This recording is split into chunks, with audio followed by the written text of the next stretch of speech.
नमस्कार, स्वागत है आपका ई अधिवेशन में। और इस बार फिर से हमने जब अधिवेशन का मंच सजाया है तो इंडिया न्यूज उत्तर प्रदेश उत्तराखंड पर तमाम महापौर हमारे साथ जुड़ेंगे और कोरोना काल में किस तरीके की चुनौतियां थी और कैसे उन्होंने अपनी जिम्मेदारी निभाई। हम शुरुआत करेंगे वाराणसी की मेयर मृदुला जायसवाल जी के साथ, जो कि हमारे साथ जुड़ चुकी हैं। बहुत स्वागत है मृदुला जी आपका इंडिया न्यूज पर। बहुत बहुत धन्यवाद मुझे आमंत्रित करने के लिए। इस कोविड महामारी के अंतर्गत जो भी डिबेट में आप लोगों ने मुझे शामिल करने के लिए बुलाया, उसके लिए मैं बहुत बहुत धन्यवाद देती हूँ इंडिया न्यूज़ को। मृदुला जी, शुरुआत में इसी सवाल से करूंगा।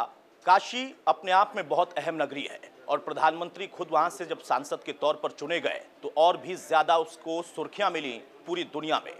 कोरोना काल और कोरोना काल के सेकेंड वेव में जिस तरीके की परिस्थितियां थीं वो पूरे देश ने देखा। उत्तर प्रदेश भी उससे अछूता नहीं था और काशी भी अछूती नहीं थी। लेकिन कैसे आप लोगों ने व्यवस्थाओं को संभाला, क्योंकि चुनौती बहुत बड़ी थी। ये कोविड महामारी जो हमारे पूरे देश के लिए एक बहुत संघर्ष का था दिन, जिसको काशी ने भी बहुत संघर्षशील तरीके से उसको पूरा भी किया अपनी पूरी जिम्मेदारी को। हमारे प्रधानमंत्री का जो एक सपना है पूरे देश के लिए रहता है कि हमारे जो पूरे देशवासी हैं स्वस्थ रहें। सिर्फ काशी पे फोकस करने की बात नहीं है, वो पूरे देश पे फोकस करते हैं। लेकिन हमारी जनप्रतिनिधियों की एक बड़ी जिम्मेदारी बन जाती है कि ये काशी उनका संसदीय क्षेत्र है, जिसमें हमें काशीवासियों को कोई भी तकलीफ न होने दे।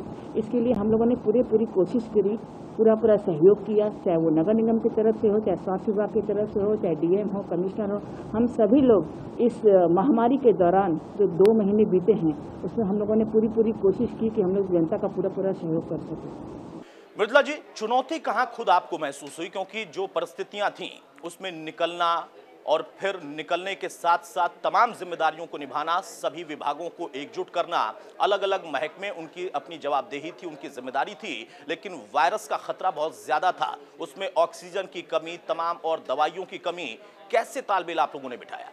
देखिए भाई साहब, इसमें बहुत सारा जो जिम्मेदारी होती है वो हम आम जनमानस की भी होती है। हम सरकार को सिर्फ हमेशा दोष देते हैं लेकिन अपनी जिम्मेदारियों को भूल जाते हैं। ये चुनौती तो हमें पता थी कि कोरोना महामारी चल रहा है, उसके बावजूद भी जनता ने मास्क लगाने की जो जरूरी प्रक्रिया थी उन्होंने बहुत ढिलवाई करने की वजह से ये महामारी इतने ज़्यादा स्तर पे पहुंच गई।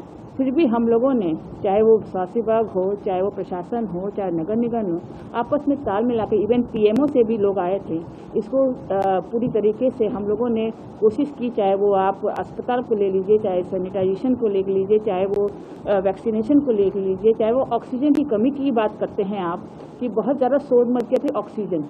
एक्चुअली बहुत सारी अफवाहें भी उड़ गई जिससे कि लगा कि ऑक्सीजन नहीं है। ऐसा कुछ नहीं है। हम लोगों ने उस चीज़ को बहुत जल्दी स्तर पे उसको सॉल्व भी कर लिया। बहुत सारे प्लांट भी लगे। योगी आदित्यनाथ जी के निर्देशानुसार बहुत सारे प्लांट, बहुत सारे एनजीओ ने हम लोगों की हेल्प भी करी, जिसकी वजह से हम लोग ऑक्सीजन की आपूर्ति पूरी भरपूर कर दी। मृदुला जी, जैसा आपने कहा कि लोगों की भी जिम्मेदारी होती है, बिल्कुल जिम्मेदारी होती है। और एक मीडिया चैनल होने के नाते, एक पत्रकार होने के नाते हम इन तमाम चीज़ों पर भी बार बार लोगों को भी जागरूक करते हैं कि सारे काम सरकारें नहीं करती हैं, तंत्र नहीं करता है, उनकी जवाबदेही है, उनकी जिम्मेदारी है। लेकिन साथ में समाज को भी अपनी भूमिका निभानी पड़ेगी। अगर हम बनारस की बात करें तो वो अपने आप में एक अल्हड़पन वाला शहर है। कहा जाता है कि अल्हड़ बनारसी, फक्कड़ बनारसी। वो फक्कड़पन अगर कोरोना काल में भी दिखा तो शायद उसकी वजह से भी खतरा था, लेकिन फिर भी आप लोगों ने समझाया होगा तो फिर उसके बाद लोगों में बदलाव आया होगा, लोग सचेत भी हुए होंगे। लेकिन वाराणसी शहर और ग्रामीण अंचल जो है, दोनों को अगर हम देखें तो उसमें बहुत ज्यादा अंतर इस वजह से नहीं दिखता है क्योंकि जो शहर का मिजाज है वहीं वहां पे ग्रामीण अंचल का मिजाज है। लेकिन इस बार शहर से निकलकर जब कोरोना गांव तक पहुंच गया, वहां पर चुनौती और बढ़ गई। चूंकि आप लोग शहर में तो पहले से जिम्मेदारी निभा रही थी, वो रूपरेखा गांव तक पहुंचाने में भी एक महापौर के तौर पर आप लोगों ने क्या उनका सहयोग किया? निगरानी समितियां जो थी, जो पंचायत थे, क्या उन लोगों से भी आप लोगों ने तालमेल बिठाया? जिम्मेदारी का दायरा बढ़ाया गया था आप लोगों का? जी, एक जानकारी आपको और दे देते हैं कि अभी इसी साल 84 गांव हमारे नगर निगम में जुड़े हुए हैं। जी, हमारे लिए बहुत बड़ी चुनौती थी कि हम गाँव तक को सैनिटाइज करें, उनकी तक चाहे वो मेडिकल किट हो, चाहे वो सैनिटाइजेशन हो, चाहे वो वैक्सीनेशन की प्रक्रिया पहुंचाने की। लेकिन इसमें हमारे मुख्यमंत्री जी ने एक बहुत बड़ी पहल करी कि हम लोगों ने निगरानी समितियां बनाई। हम लोगों ने 90 वार्डों के अलावा भी 174 निगरानी समितियां बनाई, जिसमें हमारे वार्ड के जो पार्षद हैं वो अध्यक्ष हैं, इसके साथ साथ जो सुपरवाइजर हैं, आंगनबाड़ी के मेंबर हैं, आशाएं हैं, ये लोग मेंबर हैं जिन्होंने इस प्रक्रिया को करने में हमारी बहुत मदद की। हम लोग बीच बीच में निगरानी समितियों की बैठक करते हैं। प्रधानमंत्री जी ने भी बैठक करी थी, मुख्यमंत्री जी ने भी बीच बीच में निगरानी समितियों की बैठक की। किस तरीके से हम सारी जितनी भी फैसिलिटेशन है, चाहे वो मेडिकल पहुँचाने की हो, चाहे वो सैनिटाइजेशन की हो, चाहे वो वैक्सीनेशन की हो, हम गाँव तक जाएँ। अभी हम लोगों ने एक कार्यक्रम शुरू किया था ड्रोन से सैनिटाइजेशन, जिसमें हमारा मेन फोकस गाँव की तरफ ही था कि हम लोग गाँव में इसे सैनिटाइजेशन कराएं। ये हम लोगों ने 1 महीने 15 दिन हो गया इसको हम लोगों ने शुरुआत कराई, जिससे कि हम लोग गांव में भी पूरे जहाँ भी अछूता है, जहाँ पे लोगों को अवेयरनेस कम है, वहाँ हम लोग पहुँचें, उनको मेडिकल सपोर्ट दें, उनको सैनिटाइज करें। इसके साथ साथ हम लोगों ने पैम्पलेट भी छपवाएं इस कोरोना के मद्देनजर अवेयरनेस के लिए, ताकि गाँव में जो अवेयरनेस नहीं है वो वहाँ पहुँच सके। बिल्कुल सही कहा आपने कि जो गांव में अवेयरनेस नहीं थी वो भी जिम्मेदारी थी, क्योंकि जैसा आपने जानकारी दी कि पिछले साल से इस साल में अगर हम देखें तो एक महापौर के तौर पर चुनौती तब भी आपकी बढ़ गई जब बहुत सारे और गांव भी ऐड ऑन किए गए शहरी इलाके में, निगम के दायरे में। लेकिन मृदुला जी, जब यहाँ पर सबसे अहम जिम्मेदारी आपके ऊपर थी, वहां एक रोड मैप पर काम करना था। उत्तर प्रदेश में अगर हम कोरोना काल के सेकेंड वेव को देखें तो एक बड़ी चुनौती खड़ी हुई थी, बड़ा प्रदेश है, और फिर जो मुख्यमंत्री योगी आदित्यनाथ ने रोड मैप बनाया, जिस ट्रिपल टी के फॉर्मूले पर वो आगे बढ़े, उसकी चर्चा बाद में WHO ने भी की। काशी के अलग से रोड मैप की भी चर्चा हुई और प्रधानमंत्री ने खुद इसको लेकर आप लोगों को सराहा भी, और उस रोड मैप पर भी तमाम लोगों को जोड़ने की कोशिश की गई। वो क्या था, कैसे आइडिया आया, और फिर वो कितना कारगर रहा, या चुनौती कितनी आपको खुद महसूस हुई?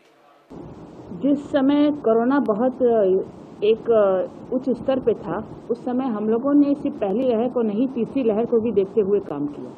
हमारे मुख्यमंत्री जी जो योगी आदित्यनाथ जी हैं, उन्होंने बहुत गंभीरता से इस विषय को लिया, क्योंकि वो जो पैनिक कंडीशन आ गई थी लोगों में, वो आगे न हो, इसके लिए उन्होंने पहले से ही बेड, जो हॉस्पिटल में बेड की जो किल्लत मची हुई थी, उसके लिए उन्होंने DIDO में 700-750 बेड की स्थापना भी करवाई। इसके साथ साथ हमारे नगर निगम के भी 2-3 अस्पतालों को भी हम लोगों ने अस्थायी रूप से इस कोविड अस्पताल के रूप में चेंज किया। हमारे प्रधानमंत्री जी ने भी इसमें पूरा सहयोग दिया। PMO से हम लोगों को बहुत सारे योगदान भी मिले, चाहे वो धन हो, चाहे तन हो, हमेशा हर चीज़ में वो एक तन मन धन से लगे रहते हैं। हमारे काशी वासियों का जो प्यार है उनके लिए। लेकिन हम लोगों ने एक रोड मैप, जो आप बात कर रहे थे, रोड मैप इसीलिए बनाया ताकि हम लोगों को ये पैनिक कंडीशन आगे तीसरी लहर में न मिले। इसलिए उन्होंने प्रशासन को, जनता को, निगरानी समिति को, मेयर्स को, पार्षद को, विधायक को, मंत्री को, सबको जोड़ते हुए एक रोड मैप बनाया, ताकि वो अपने अपने क्षेत्र में हर एक व्यक्ति अगर काम करेगा, हर एक व्यक्ति अवेयरनेस फैलाएगा, हर एक व्यक्ति सारी योजनाओं को जनता तक पहुंचाएगा, तो ये एक पैनिक कंडीशन आने की जरूरत ही नहीं पड़ेगी। ठीक है, जब आपने कहा कि हमने आगे की प्लानिंग भी की है, तो जो थर्ड वेव की एक आशंका है, उसकी प्लानिंग किस तरीके से आप लोग कर रहे हैं? किन किन और सेक्टर्स के लोगों को उसमें जोड़ा गया? जो फ्रंट लाइन वर्कर्स हैं वो तो हैं ही, निगम के अंडर आने वाले सफाई कर्मी वो तो हैं ही, पार्षदों की भूमिका तय की गई, आप खुद प्रथम महिला हैं वहां पर, आप अपनी जिम्मेदारी निभा रही हैं। लेकिन और भी कुछ तैयारी जो की जा रही है कि थर्ड वेव में कम से कम जो हमने सेकेंड वेव में झेला या जो चुनौती खड़ी हुई, उससे हम अभी से तैयारी करके निपटने के लिए अपने आप को व्यवस्थित कर लें। ये पूर्वानुमानित है, ये अभी हम तो कोई वो ईश्वर तो होता नहीं है कि ये कह सके कि वो आएगा कि नहीं आएगा, लेकिन फिर भी हम लोग तैयारी करके रखें। तो तीसरी लहर में जो भी डॉक्टरों का एक फोकस था कि ये शायद बच्चों पे अटैक करे, तो उसके तहत मुख्यमंत्री जी ने आदेश दिया था प्रशासन को कि सारे पीडियाट्रिशियन को जोड़ते हुए कि जितने भी बच्चे आपके यहाँ आ रहे हैं, अगर आपके यहाँ थोड़ा बहुत भी अगर ये लक्षण दिख रहा है, तो आप अपने ही क्लिनिक में उनके सैंपल को ले लें और उसको फिर प्रशासन के मेन सेंटर में भेज करके हम लोग तुरंत उसकी जांच करवाना शुरू कर दें। अगर ये लहर अगर छूते हुए भी अगर स्पर्श भी किया, तो हम लोग एक अवेयर हो जाएंगे कि हम लोगों के यहाँ तीसरी लहर आ गई है। इसके लिए उन्होंने एक बच्चों के लिए भी एक हॉस्पिटल बनाने की योजना बनाई है, ताकि एक मेन जो है सिर्फ बच्चों पे फोकस हो। और भी बहुत सारी बातें हैं जो उनके निर्देशानुसार हम लोग आगे करने की पूरी कोशिश करेंगे। लेकिन जहाँ तक हो हम लोग ईश्वर से और काशी विश्वनाथ से यही प्रार्थना करते हैं कि तीसरी लहर हमारे देश को न छुए। ऑक्सीजन को लेकर बड़ी समस्या आई थी और काशी भी उससे अछूता नहीं था। और उसी बीच में जब मुख्यमंत्री योगी आदित्यनाथ ने ऑक्सीजन को वहां पर मंगवाने के लिए, उसकी आपूर्ति कराने के लिए प्रयास शुरू किए, साथ में पूरे प्रदेश में प्लांट को लेकर भी अलग अलग व्यवस्थाएं शुरू कर दी गई। नदेसर में जहां तक मुझे जानकारी है कि एक पुराना बंद पड़ा था प्लांट, उसको भी अधिग्रहित किया जो वहां की प्रशासन ने, और उस पर भी काम शुरू हुआ। उसके अलावा भी कुछ और ऐसे प्लांट सेटअप वहां पर कराए जा रहे हैं। हाँ, इस तरह के 3-4 प्लांट नए शुरू किए गए, चाहे बीएचयू में है, दीनदयाल में उन्होंने नया शुरू करवाया, पुराने जो भी प्लांट खराब पड़े हुए थे उनको भी शुरू कराया। रामनगर में भी अभी फिलहाल एक डाबर कंपनी से अभी एक सोशल मीडिया में न्यूज़ आ रही थी कि हमारे विधायक ने उसको एक अप्रोच किया कि डाबर कंपनी भी एक वो प्लांट लगा रही है। तो कहीं न कहीं हम सारे जनप्रतिनिधि, चाहे मैं हूँ, चाहे विधायक है, चाहे मंत्री हैं, हम लोग अप्रोच करके ये जो ऑक्सीजन की किल्लत बहुत कम समय के लिए थी, उसके बाद हम लोगों ने इतनी तत्परता से इसको चलाया कि ताकि हमारे यहाँ अब कोई भी प्रॉब्लम नहीं, कोई भी दिक्कत नहीं है, न बेड की कमी है, न ऑक्सीजन की कमी है। हम लोग पूरी तरीके से तैयार हैं।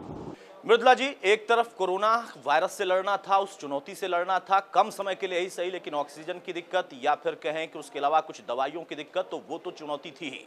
लेकिन उसके साथ साथ जो आम जनजीवन था, और बनारस में बहुत सारे ऐसे लोग हैं जो कि बाहर से आते हैं, दिन रात चलने वाला वो शहर है, कभी सोता नहीं, वहां पर उन लोगों के लिए भी चुनौती खड़ी हो गई थी। बाजार बंद थे, व्यवस्थाएं बंद थीं, कोरोना कहर बरपा रहा था। तो निगम ने इसमें कैसे भूमिका निभाई, भोजन पानी से लेकर उनके रहने को लेकर? प्रधानमंत्री योजना के तहत भी हम लोगों ने बहुत अनाज का वितरण किया, क्योंकि बहुत सारे लोगों के रोजगार बंद हो चुके थे। अभी हम लोगों ने पिछले संडे को एक मुख्यमंत्री योजना का आयोजन किया, जिसमें हम लोग 1000 राशि महीने के रूप में इन ठेला पटरी व्यवसायियों को, चाहे वो मोची हो, चाहे वो हलवाई हो, चाहे वो मजदूर हो, इन गरीब तबकों के लोगों को उनके आधार कार्ड और एक पासबुक की फोटोकॉपी मंगा करके उनको रजिस्ट्रेशन कराया गया।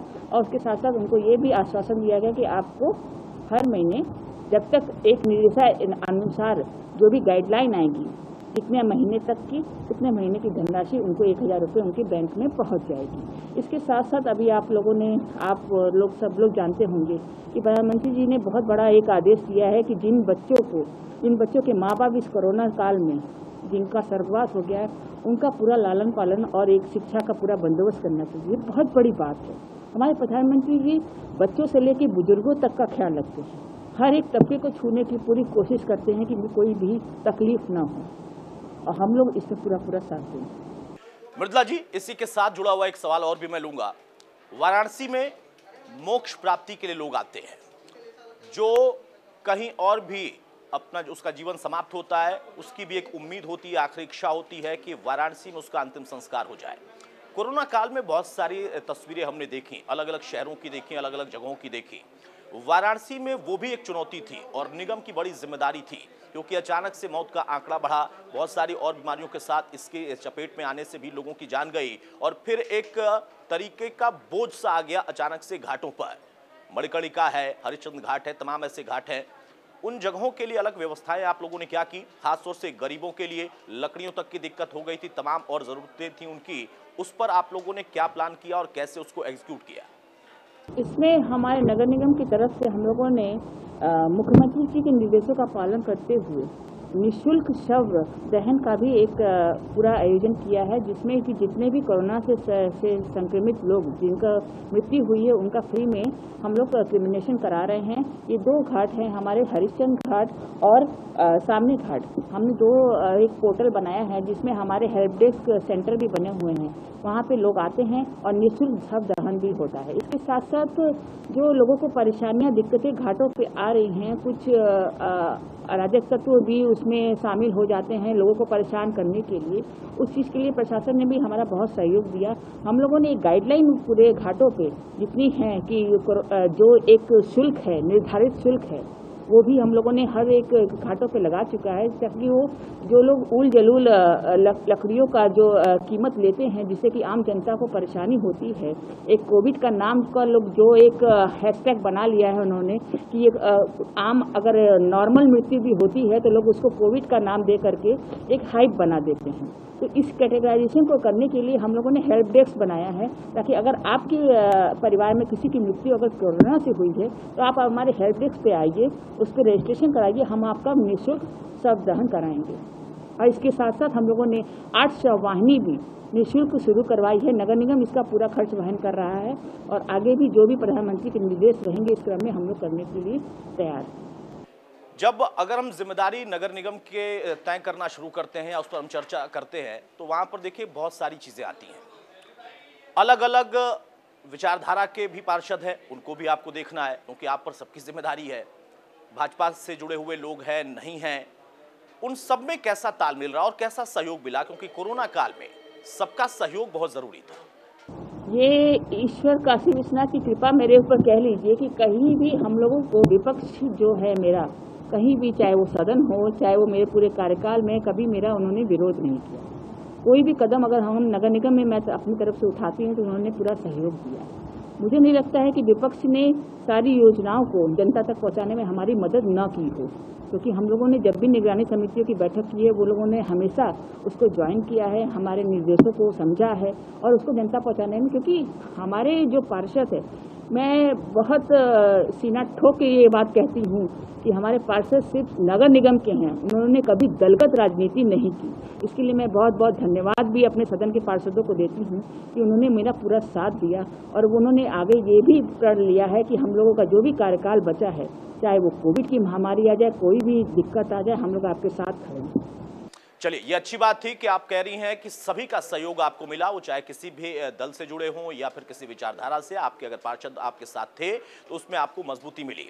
अब यहाँ पर एक सवाल और भी, चूंकि प्रधानमंत्री का संसदीय क्षेत्र है, एक छोटी सी भी घटना होती है तो पूरी दुनिया में उसकी चर्चा शुरू हो जाती है। जो काशी विश्वनाथ कॉरिडोर है उसको लेकर पहले से ही बहुत सारी खबरें नकारात्मक तौर पर चलाई गई और बहुत एजेंडे के तौर पर भी चली, लेकिन वो काम आगे चलता रहा, बहुत अच्छे तरीके से चलता रहा। पिछले दिनों एक घटना वहां पर हुई, किस तरीके से वाकया हो गया और अब आखिर वहां पर व्यवस्था सही रहे, उसमें क्या आप लोगों की भी जिम्मेदारी तय की गई, आप खुद अपने स्तर पर उसको मॉनिटर कर रही हैं? प्रधानमंत्री का संसदीय क्षेत्र होने के नाते जो भी काम आपने बताया कि एक न्यूज़ बन जाती है, तो ये सही में न्यूज़ बनने लायक एक योजना भी है। काशी विश्वनाथ कॉरिडोर अपने आप में एक देश का एक पहचान के रूप में उभरेगा। ये जब कोई भी अच्छा काम करने जाइए, देखिए तो कहीं न कहीं विघ्न और दिक्कतों का सामना तो करना ही पड़ता है, और वो भी संसदीय क्षेत्र में अगर काम हो रहा हो तो उसमें तो कोई न कोई दिक्कत कहीं न कहीं होती है। आप जो अभी पक्ष विपक्ष की बात करते हैं, तो पक्ष विपक्ष का काम ही है कि एक दूसरे के ऊपर दोषारोपण करने का, लेकिन हमारे प्रधानमंत्री जी का एक लाइन लेंथ है कि वो अपना काम करते हैं, किसी जनता को क्या सहूलियत हो रही है, हमारे देश को क्या मिलेगा, हमें अंतर्राष्ट्रीय स्तर पे हमारे देश को क्या पहचान मिलेगी, वो एक ये भी ध्येय लेके चलते हैं। उन्हें कोई फर्क नहीं पड़ता है कि लोग क्या बोल रहे हैं क्या नहीं बोल रहे, उनका काम अगर सही है तो वो काम करते हैं। हो सकता है कोई दिक्कतें अगर उसमें आई हों तो उसको सॉर्ट आउट भी किया गया है, आगे ऐसा कुछ ना भी हो इसके लिए प्रधानमंत्री जी ने बहुत गंभीरता से विचार भी किया, क्योंकि ये आपने जो बात कही थी कि ये इंटरनेशनल खबर बन जाती है, तो खबर क्यों बन जाती, क्योंकि ये प्रधानमंत्री का संसदीय क्षेत्र है, इसमें प्रधानमंत्री जी जुड़े हैं। कोई भी तिनका भी हिलता है, चाहे वो प्रधानमंत्री के लिए, चाहे वो विधायक के लिए, चाहे वो मेयर के लिए, कोई भी काम अगर होता है तो एक खबर बन जाती है। इसलिए हम लोग को बहुत गंभीरता से यहाँ पे क्षेत्र पे काम करना पड़ता है। यही बात काशी विश्वनाथ कॉरिडोर की बहुत अच्छे से काम चल रहा है और बहुत युद्ध स्तर पे भी काम चल रहा है। आगामी साल भर के अंदर मेरे ख्याल से ये सारा पूरा भी ये योजना एक मूर्त रूप ले लेगा और हमारे देश की एक पहचान बनेगी। मृदुला जी, अगर हम काशी की बात करें, पुराना शहर है, प्राचीनतम शहर है, बहुत ज्यादा फेरबदल की उसमें गुंजाइश नहीं होती है। मुझे याद है बहुत पहले जब बाबा हरदेव वहां पर आए थे और उन्होंने कुछ कोशिशें की थी तो कुछ विरोध हुआ था, लेकिन फिर उन्होंने लोगों को मनाया और थोड़ी बहुत वहां पर तोड़फोड़ हुई, सड़कों को चौड़ा किया गया। लेकिन लंबे अरसे के बाद फिर प्रधानमंत्री जब वहां से सांसद चुने गए, उसके बाद नगरीय संरचना पर काम शुरू हुआ। दिक्कत उसमें टेक्निकल भी आती है। इस वक्त में कोरोना काल में उन तमाम योजनाओं पर जो कि काम चल रहे थे, उसकी मॉनिटरिंग कैसे हो रही है, उसमें बाधा कितनी आ रही है और साथ में उसमें और गति देने की क्या कोई कोशिश की जा रही है? कोविड के मद्देनजर अगर आप बात कर रहे हैं तो कोई दिक्कत नहीं है, कोई परेशानी नहीं है। सब काम अपने स्तर से बहुत अच्छे से हो रहा है। ये शहर गलियों का शहर है, ये आप सभी जानते हैं। इन गलियों में एक कोने पे सुविधा पहुंचाना बहुत बड़ी बात है। आप जिस हिसाब से नगर निगम इस प्रशासन के साथ कंधे से कंधा मिला के ये काम कर रहा है, हम लोग ऐसा नहीं देखते कि ये कैटेगराइज नहीं करते कि ये नगर निगम का काम है तो सिर्फ हम नगर निगम का काम ही करेंगे। हमें जहाँ तक लगता है कि जनता को इससे अगर सुविधा मिल रही हो तो हम लोग प्रशासन का भी सहयोग, और प्रशासन हमारा भी बहुत सहयोग करता है। इसलिए ये गलियों का शहर जो प्रधानमंत्री जी का सपना था, चौड़ीकरण की बात जो आप कर रहे हैं, तो चौड़ीकरण जो हम लोग जहाँ करते हैं जहाँ जनता को असुविधा न हो, क्योंकि ये इन्होंने ये बोला कि इसको गलियों का शहर ही है, जो इसका काशी का प्राचीन जो पुरातत्व जो एक आर्किटेक्चर है उसको बिगाड़ना नहीं है, उसको मूर्त रूप देना है, उसको सुंदर बनाना है।